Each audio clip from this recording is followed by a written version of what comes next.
મારું ઉપવાસ આંદોલનમાં આજે 48મો દિવસ છે. એમાં આજે 12 તારીખે મેં સભા બોલાવી હતી લોકોનું સમર્થન માટે, કે લોકો સમર્થન કરે અને હું થોડીક માહિતી પણ શાંતિપૂર્વક ગાંધી ચિત્યા માર્ગે સભા બોલાવી હતી. એમાં જાહેરનામાનો ભંગ થાય છે એમ કરીને, ગમે એમ કરીને આની સભા ન થવા દેવી કે જે તે કરીને કારણોસર મારી અટકાયત કરી દેવામાં આવી સભા પહેલા જ.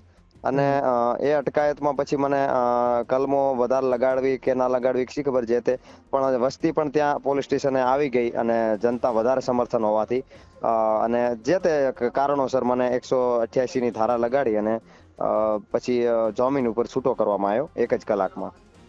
જી, આપને ખબર હતી કે આવનાર દિવસમાં આપની અટકાયત થઈ શકે છે અથવા નહીં તો નહીં, મને બિલકુલ નથી ખબર. મને અચાનક જ અહીંયા પોલીસ આવી અને જે મને કોઈ આની માહિતી જ નથી. અને મેં કીધું સભા આગળ થશે, પણ સભા નહીં થઈ શકે ને મને અટકાયતના થોડાક 1 કલાક પહેલી ખબર હતી કે કંઈક થઈ શકશે એવું, અને સભા પહેલા જ કેટલા ઉઠાવી દિવસો લેવામાં થયા છે ને કેવા રહ્યા આ તમામ દિવસો? આવી. 48 દિવસો ઉપવાસને થયા છે.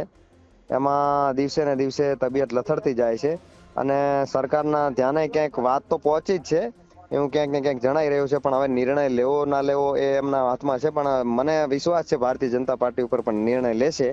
અને આ વાત એવી છે કે લોકો એમ કે આ તો સહકારી માળખું છે, આમાં ભારતીય જનતા પાર્ટીની ક્યાં વાત આવે છે? તો ભારતીય જનતા પાર્ટી મેન્ડેટ કેમ આપે છે?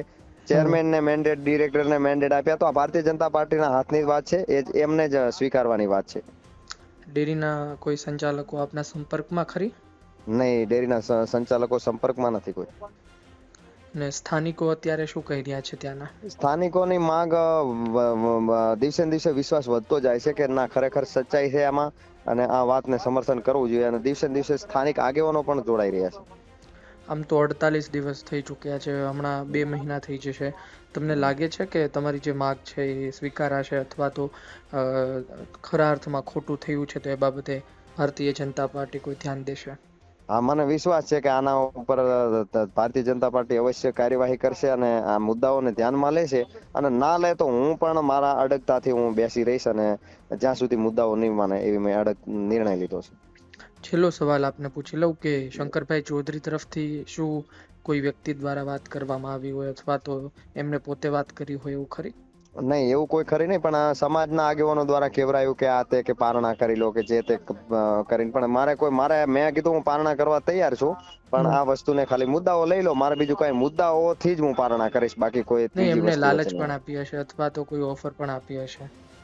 ના, એવું હજી ધ્યાન નથી આવ્યું, પણ કહેવાનો મતલબ જે તારે જોતું હોય એમ તેમ કરીને થોડું ઘણું કહેવામાં આવ્યું છે. પણ એવું કોઈ વધારે પડતું કોઈ સચોટ સબૂતથી એવું કઈ નથી. જી જી, ધન્યવાદ આપ અમારી સાથે જોડાયા બદલ. ખૂબ ખૂબ જી આભાર. જી જી જી.